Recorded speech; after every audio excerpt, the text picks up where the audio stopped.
அப்போஸ்தலனாகிய பவுல் கொரிந்தியருக்கு எழுதின 2ஆம் நிருபம் 2ஆம் அதிகாரம். நான் துக்கத்துடனே உங்களிடத்தில் மறுபடியும் வராதபடிக்கு எனக்குள்ளே தீர்மானித்துக் கொண்டேன். நான் உங்களை துக்கப்படுத்தினால் என்னாலே துக்கமடைந்தவனே அல்லாமல் எவன் என்னை சந்தோஷப்படுத்துவான்? என்னுடைய சந்தோஷம் உங்கள் எல்லாருக்கும் சந்தோஷமாய் இருக்கும் என்று நான் உங்கள் எல்லாரையும் பற்றி நம்பிக்கை உள்ளவனாய் இருந்து, நான் வரும்போது என்னை சந்தோஷப்படுத்த வேண்டியவர்களால் நான் துக்கமடையாதபடிக்கு அதை உங்களுக்கு எழுதினேன். அன்றியும் நீங்கள் துக்கப்படும்படிக்கு எழுதாமல், உங்கள் மேல் நான் வைத்த அன்பின் மிகுதியை நீங்கள் அறியும்படிக்கே மிகுந்த வியாகுலமும் மன இடுக்கமும் அடைந்தவனாய் அதிக கண்ணீரோடே உங்களுக்கு எழுதினேன். துக்கம் உண்டாக்கினவன் எனக்கு மாத்திரமல்ல, ஒருவாறு உங்கள் எல்லாருக்கும் துக்கம் உண்டாக்கினான். நான் உங்கள் எல்லார் மேலும் அதிக பாரம் சுமத்தாதபடிக்கு இதை சொல்லுகிறேன். அப்படிப்பட்டவனுக்கு அநேகரால் உண்டான இந்த தண்டனையே போதும்.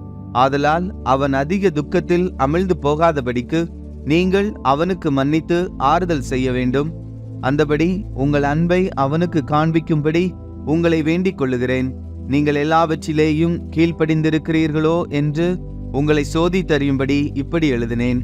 எவனுக்கு நீங்கள் மன்னிக்கிறீர்களோ அவனுக்கு நானும் மன்னிக்கிறேன்.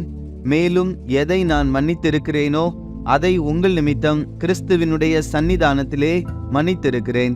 சாத்தானாலே நான் மோசம் போகாதபடிக்கு அப்படி செய்தேன். அவனுடைய தந்திரங்கள் நமக்கு தெரியாதவைகள் அல்லவே. மேலும் நான் கிறிஸ்துவின் சுவிசேஷத்தை பிரசங்கிக்கும்படி துரோவா பட்டணத்தில் வந்தபோது கர்த்தராலே எனக்கு கதவு திறக்கப்பட்டிருக்கையில், நான் என் சகோதரனாகிய தீத்துவை காணாததினாலே என் ஆவிக்கு அமைதல் இல்லாதிருந்தது. ஆதலால் நான் அவர்களிடத்தில் அனுபவித்து கொண்டு மக்கெதோனியா நாட்டுக்கு புறப்பட்டு போனேன்.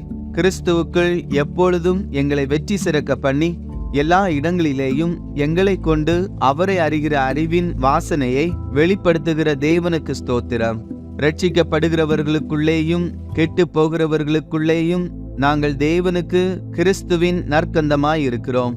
கெட்டு போகிறவர்களுக்குள்ளே மரணத்திற்கேதுவான மரண வாசனையாகவும், ரட்சிக்கப்படுகிறவர்களுக்குள்ளே ஜீவனுக்கேதுவான ஜீவ வாசனையாகவும் இருக்கிறோம்.